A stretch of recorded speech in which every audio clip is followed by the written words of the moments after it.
뭐 저희 집에서 예를 들어서 화장실 공사를 했어요. 저희 집에 진짜 코딱지만한 화장실을 공사를 하느라고 막 거기서 뭐 욕조도 떼고 세면대도 떼고 그런 것들이 다 폐기물이 되는 거잖아요. 물론 재활용도 하겠지만 근데 이 폐기물 자체에서 내가 필요가 없어서 버린 거기 때문에 잠시만요. 그 폐기물을 버린 것이 오늘 안 먹히네. 건설 폐기물이 폐기물 중에서 모든 건설 공사에서 나오는 폐기물을 다 건설 폐기물이라고 하는 것이 아니라 일정 양 이상 나와야 돼요. 그래서 건설 시작부터 건설 끝까지 해서 5톤 이상 나오는 경우에만 우리가 건설 폐기물이라는 명칭을 붙여주는 거예요. 이해가시죠?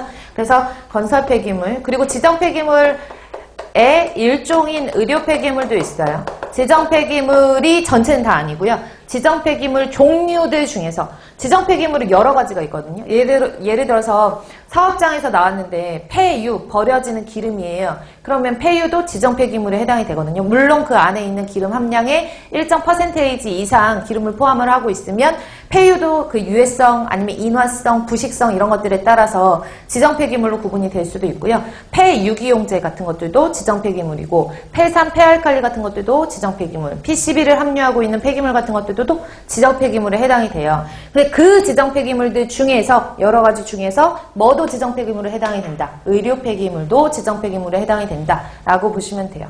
그리고 이 의료 폐기물도 또 구분이 돼요. 종류에 따라서 뭐 위에 의료 폐기물이냐 격리 의료 폐기물이냐 이렇게 구분을 지을 수 있거든요. 그거는 의료 폐기물 할 때 다시 한번 설명을 드리도록 할게요.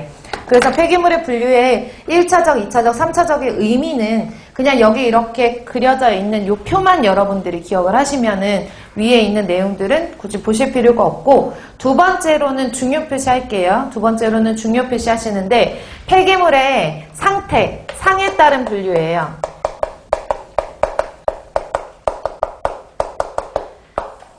칠판 잠깐 보시면 우리가 폐기물 중에서 액상 폐기물도 있고요. 그리고 고체상으로 되어 있는 고상 폐기물도 있어요. 그 이 중간에 있는 거. 그러니까 수분이 아예 없는 것도 아니고 수분이 그렇다고 액상처럼 많은 것도 아니고 이거를 우리가 반고상 폐기물이라고 얘기를 하거든요. 그러면 우리가 앞에서 그 수질 파트 할 때 제가 슬러지에 대해서 설명을 드렸는데 폐기물도 마찬가지로 폐기물 자체 안에 고형물과 수분으로 이루어져 있기 때문에 우리는 슬러지 할 때 얘기를 했지만 어떤 그 폐기물 자체도 폐기물이라고 얘기를 하면 고형물과 수분으로 구성되어 있다라고 보는 거예요.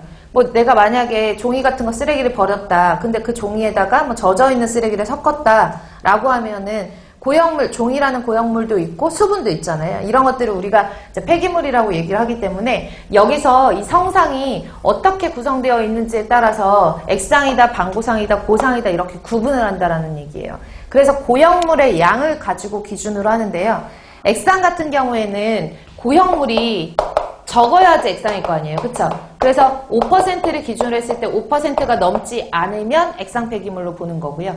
고형물이 5% 미만이라는